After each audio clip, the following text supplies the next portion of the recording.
ಇನ್ನು ರಾಜ್ಯಸಭಾ ಚುನಾವಣೆಗೆ ಸಂಬಂಧಪಟ್ಟಂತೆ ಒಂದು ಅಪ್ಡೇಟ್ ಲಭ್ಯವಾಗ್ತಾ ಇದೆ. ರಾಜ್ಯಸಭಾ ಚುನಾವಣೆಗೆ ನಾಮಪತ್ರ ಸಲ್ಲಿಕೆ ಮಾಡಿದಂತಹ 4 ಅವಿರೋಧವಾಗಿ ಆಯ್ಕೆಯಾಗಿದ್ದಾರೆ. 4 ಸ್ಥಾನಗಳಿಗೆ 4ರಿಂದ ಮಾತ್ರವೇ ನಾಮಪತ್ರ ಸಲ್ಲಿಕೆ ಆಗಿರುವಂಥದ್ದು. ಈ ಹಿನ್ನೆಲೆಯಲ್ಲಿ ಅವರನ್ನ ಅವಿರೋಧವಾಗಿ ಆಯ್ಕೆ ಮಾಡಲಾಗಿದೆ. ಕಾಂಗ್ರೆಸ್ನಿಂದ ಮಲ್ಲಿಕಾರ್ಜುನ ಖರ್ಗೆ, ಮನ್ಸೂರ್ ಅಲಿ ಖಾನ್, ಪವನ್ ಖೇರಾ ಈ 3 ಅವಿರೋಧವಾಗಿ ಆಯ್ಕೆಯಾದರೆ ಬಿಜೆಪಿಯಿಂದ ನಾಮಪತ್ರ ಸಲ್ಲಿಕೆ ಮಾಡಿದಂಥ ನಾಗರಾಜ್ ಕೂಡ ಈಗ ಆಯ್ಕೆಯಾಗಿದ್ದಾರೆ.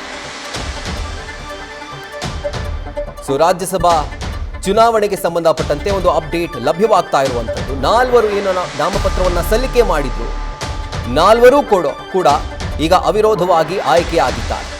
ಕಾಂಗ್ರೆಸ್ನಿಂದ 3, ಬಿಜೆಪಿಯಿಂದ 1.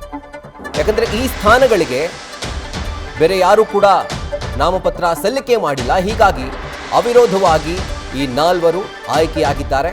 ಆ್ಯಂಡ್ ರಾಜ್ಯಸಭೆಗೆ ಈ 4 ಕೂಡ ಹೋಗ್ತಾ ಇದ್ದಾರೆ ಸದಸ್ಯರಾಗಿ. ಅಧಿಕೃತವಾಗಿ ವಿಧಾನಸಭೆ ಕಾರ್ಯದರ್ಶಿ ಕೆ ವಿಶಾಲಾಕ್ಷಿ ಅವರು ಇದನ್ನ ಘೋಷಣೆ ಮಾಡಿದ್ದಾರೆ. ಚುನಾವಣಾಧಿಕಾರಿ ಕೂಡ ಆಗಿದ್ದಾರೆ ವಿಶಾಲಾಕ್ಷಿ ಅವರು. ಸೊ ಇವತ್ತು ಅವಿರೋಧವಾಗಿ ಈ 4 ಆಯ್ಕೆ ಆಗಿದ್ದಾರೆ ಅಂತ ಅವರು ಘೋಷಣೆ ಮಾಡಿದ್ದಾರೆ. ಇನ್ನು ಹೆಚ್ಚುವರಿ ಮತಗಳ ಗತಿ ಏನು, ಅದರ ಕಥೆ ಏನು, ಇನ್ನೂ ಕೂಡ ಸಸ್ಪೆನ್ಸ್ ಹಾಗೆಯೇ ಉಳಿದಿದೆ. ಸೊ ಈ 4 ಈಗ ಸದ್ಯಕ್ಕೆ ಅವಿರೋಧವಾಗಿ ಆಯ್ಕೆ ಆಗಿದ್ದಾರೆ ಅನ್ನುವಂಥ ಒಂದು ಮಾಹಿತಿ ಲಭ್ಯವಾಗ್ತಾ ಇದೆ. ಕಾಂಗ್ರೆಸ್ನಿಂದ ಎಐಸಿಸಿ ಅಧ್ಯಕ್ಷ ಮಲ್ಲಿಕಾರ್ಜುನ ಖರ್ಗೆ, ಪವನ್ ಖೇರಾ ಹಾಗೆ ಮನ್ಸೂರ್ ಅಲಿ ಖಾನ್ ಆ್ಯಂಡ್ ಬಿಜೆಪಿಯಿಂದ ಪ್ರೊಫೆಸರ್ ನಾಗರಾಜ್ ಈಗ ಅವಿರೋಧವಾಗಿ ಆಯ್ಕೆ ಆಗಿರುವಂಥದ್ದು.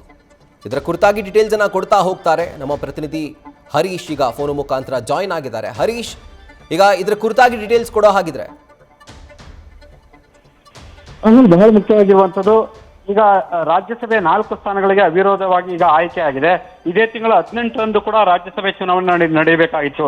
ವಿಧಾನಸಭೆಯಿಂದ ರಾಜ್ಯಸಭೆಗೆ ಇದು ನಡೆಯುವಂತ ಚುನಾವಣೆ ಪ್ರಕ್ರಿಯೆ ಆಗಿದೆ. ಹಾಗಾಗಿ ಹೆಚ್ಚುವರಿಯಾಗಿ ಯಾರು ಕೂಡ ಸ್ಪರ್ಧೆ ಮಾಡದ ಹಿನ್ನೆಲೆಯಲ್ಲಿ ಕೂಡ ಕೇವಲ 4 ಮಾತ್ರ ನಾಮಪತ್ರ ಸಲ್ಲಿಕೆ ಮಾಡಿರುವಂತಹ ಕಾರಣಕ್ಕಾಗಿ ಎಲ್ಲರೂ ಕೂಡ ಅವಿರೋಧವಾಗಿ ಆಯ್ಕೆ ಆಗಿದ್ದಾರೆ. 4 ಸ್ಥಾನಗಳಿಗೆ 4 ಮಾತ್ರ ನಾಮಪತ್ರ ಸಲ್ಲಿಸಿದ್ದಂತ ಕಾರಣಕ್ಕಾಗಿ ಈಗ ಅವಿರೋಧವಾಗಿ ಆಯ್ಕೆಯನ್ನ ಕೂಡ ಪ್ರಕ್ರಿಯೆ ಮುಗಿಸಿದ್ದಾರೆ. ಸೊ ವಿಧಾನಸಭೆಯ ಕಾರ್ಯದರ್ಶಿ ಆಗಿರುವಂತಹ ಚುನಾವಣಾಧಿಕಾರಿ ವಿಶಾಲಾಕ್ಷಿ ಅವರು ಅಧಿಕೃತವಾಗಿ 4 ಅವಿರೋಧ ಆಯ್ಕೆಗೆ ಸಂಬಂಧಪಟ್ಟಂಗೆ ಮಾಹಿತಿಯನ್ನು ಕೂಡ ನೀಡಿದ್ದಾರೆ. ಹಾಗಾಗಿ ಸದ್ಯಕ್ಕೆ ಕಾಂಗ್ರೆಸ್ನ ಮಲ್ಲಿಕಾರ್ಜುನ ಖರ್ಗೆ, ಪವನ್ ಖೇರಾ ಮತ್ತೆ ಮನ್ಸೂರ್ ಅಲಿ ಖಾನ್ ಜೊತೆಗೆ ಬಿಜೆಪಿಯ ನಾಗರಾಜ್ ಕೂಡ 4 ಅವಿರೋಧವಾಗಿ ಆಯ್ಕೆ ಆಗಿದ್ದಾರೆ. Rahul. Right Harish, thank you ಡೀಟೇಲ್ಸ್ಗೆ.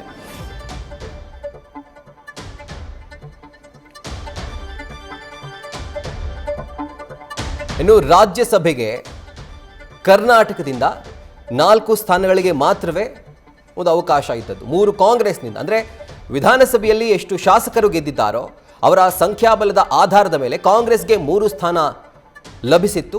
And ಬಿಜೆಪಿಗೆ ಅವರ ಶಾಸಕರ ಸಂಖ್ಯಾಬಲದ ಪ್ರಕಾರ 1 ಸ್ಥಾನ ಸಿಕ್ಕಿತ್ತು. ಸೊ ಈಗ ಆ 3 ಸ್ಥಾನಗಳು ಜೊತೆಗೆ ಬಿಜೆಪಿಯ 1 ಸ್ಥಾನ, ಈ 4 ಸ್ಥಾನಗಳಿಗೆ 4 ಅಭ್ಯರ್ಥಿಗಳು ಆಯಾ ಪಕ್ಷದಿಂದ ನಾಮಪತ್ರ ಸಲ್ಲಿಕೆ ಮಾಡಿದ್ರಿಂದ ಅದರ ಜೊತೆಗೆ ಬೇರೆ ಯಾವುದೇ ಅಭ್ಯರ್ಥಿ ಈ ಸ್ಥಾನಗಳಿಗೆ ಪೈಪೋಟಿ ನೀಡೋದಕ್ಕೆ ನಾಮಪತ್ರ ಸಲ್ಲಿಕೆ ಮಾಡಿರಲಿಲ್ಲ. ಈ ಹಿನ್ನೆಲೆ 3 ಕಾಂಗ್ರೆಸ್ನ ಅಭ್ಯರ್ಥಿಗಳು ಅವಿರೋಧವಾಗಿ ಆಯ್ಕೆಯಾಗಿದ್ದಾರೆ. ಆ್ಯಂಡ್ ಬಿಜೆಪಿಯಿಂದ ಪ್ರೊಫೆಸರ್ ನಾಗರಾಜ್ ಈಗ ಅವಿರೋಧವಾಗಿ ಆಯ್ಕೆ ಆಗಿರುವಂಥದ್ದು. ಈ 4 ಕೂಡ ಈಗ ರಾಜ್ಯಸಭೆಯನ್ನು ಪ್ರವೇಶ ಮಾಡ್ತಾರೆ. ಅಕಸ್ಮಾತ್ ಏನಾದರೂ ಇವರು 4 ಜೊತೆಗೆ ಇನ್ನೊಂದಿಬ್ಬರು ನಾಮಪತ್ರವನ್ನು ಸಲ್ಲಿಕೆ ಮಾಡಿದ್ದಿದ್ರೆ ಆಗ ಈ 4 ಸ್ಥಾನಗಳಲ್ಲಿ ಯಾರು ಗೆಲುವು ಸಾಧಿಸ್ತಾರೆ, ಅದಕ್ಕೆ ಉತ್ತರ ಒಂದು ಚುನಾವಣೆ ನಡೆಯೋದಿತ್ತು, ರಾಜ್ಯಸಭೆ ಚುನಾವಣೆ.